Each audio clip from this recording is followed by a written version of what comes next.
A good early Sunday afternoon to you. This VELCO weather video is partially driven by 802cars.com, representing 802 Toyota, Twin Cities Subaru, and 802 Honda. They're all located off of Exit 7 on Interstate 89. This is the VELCO Weather Hazards Outlook. This is valid the rest of today, Sunday, through next Saturday, October the 8th.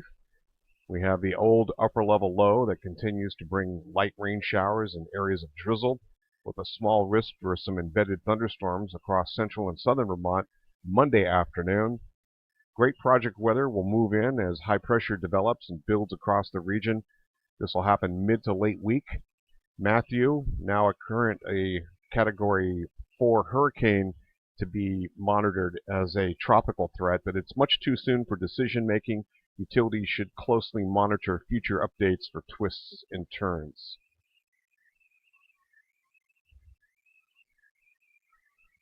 Well, we have an upper level low that's been around really influencing our weather since really about 5 to 6 days ago. And it continues to do so through the rest of the weekend and into Monday and probably into Tuesday. Before Wednesday, we'll finally see an area of higher pressure. This is that ridge of higher pressure with a fairly strong system moving in the Pacific Northwest, and that's going to build this ridge back across this particular area, including our region for the Northeast. I'll be devoting a considerable amount of time on what is the track of Matthew, and currently we have a Hurricane Hunter aircraft doing reconnaissance runs right now. This has been happening twice, sometimes 4 times a day, and it looks like this is going to continue with once Matthew gets north of Cuba and in this particular area and northern, at least as far north as the latitudes around Florida. I'm thinking we'll have a lot better idea and angle is exactly where this will track. And the GFS has been definitely the left track, the more worrisome track. This is valid roughly Matthew, but the GFS model showing 156 hours out. That would be valid Sunday at about, that'd be Saturday night at about 8 o'clock, and winds would still be 83 knots at that point.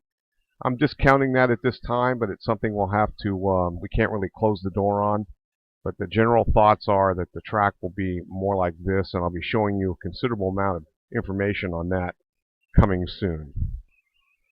Looking at the 6-hourly weather panels, currently we have right now at 2 o'clock this afternoon on Sunday, you can see the track of some precipitation working on through, but then it does look like it begins to dry out a little bit later on this afternoon. That might open a window for a lot of folks having outdoor activities, including some major things going on in the Graniteville region.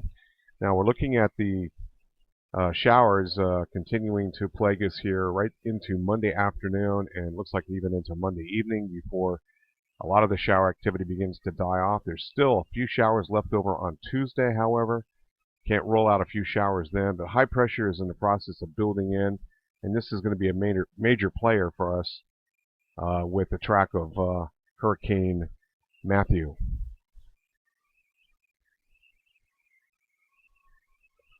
So you can see Matthew off Florida. This is of course, the European model, and it's very slow to bring Matthew up the coast. It's one of the slower models. It may be outlier in that department, but you see that it gets close to Florida. You also have a frontal system trying to work toward the ridge of higher pressure, which will knock it down more than likely.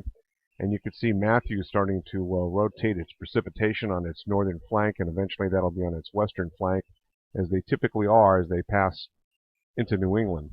So keep a close eye as to what happens here. The ridge of higher pressure, this is valid about 12Z, 8 o'clock in the morning on Saturday. And some of the computer modeling, especially the GFS, brings that system out into New England at that point in time.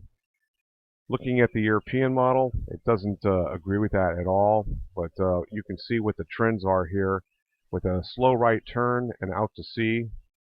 And at this point in time, this would be Monday and into Tuesday of next week.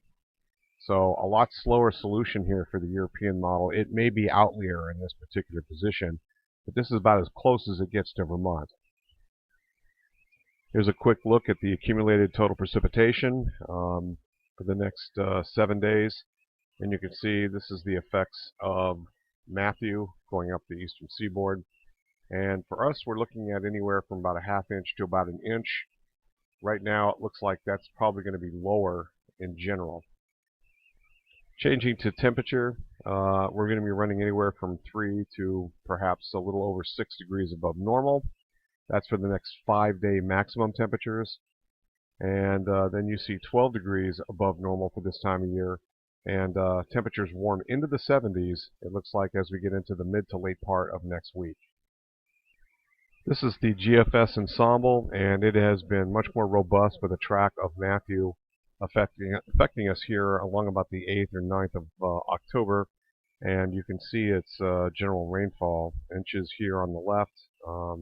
Some models give us a worst case scenario 8 inches to very little, less than an inch. Looking at the Gfs Ensemble model temperatures, we can see temperatures warm, and we get actually into the 70s here for the late part of next week, and looks like into partly the weekend. And then sharply colder air does work on in, and even some potential here that we could see a little dusting of snow in some of our local mountains along around the 11th or 12th of October. This is latest model tracks courtesy of Levi Cowan at tropicaltidbits.com. And this is just about the current area right now that Matthew is located. And it'll take a track generally in the very eastern end of Cuba. It looks like it'll sideswipe Haiti with its storm surge. This could be very problematical here. A little bit better conditions, I think, for Jamaica. Of course, Cuba has some fairly high mountains here, so that'll weaken Matthew as Matthew moves along here. Dumps out in the Bahamas, makes a little bit of a left jog, and then eventually a little bit of a right jog is what is expected. Just comparing notes, this is the Canadian model forecast. Again, same about track. Not quite as much of a left turn here, more of a right turn, and then a lot of gibberish. Some model runs even have it doing a loop-de-loop, curling back. One of the more scary model runs is the Gfs Ensemble, and has that little left turn, and then takes it up off the eastern seaboard and into the Gulf of Maine or near Nova Scotia. Some model tracks, again, have it right through Vermont. Those are the more outlier model tracks. Current stats on this early Sunday afternoon have maximum winds 125 knots, gust of 150 knots, and 240 nautical mile radius of circulation. This will be something critical here because we'll be watching that circulation expand as it heads further north and off the eastern seaboard. Hurricane Matthew model intensity. It's currently 125 knots. It can go higher, stay the same, or lower.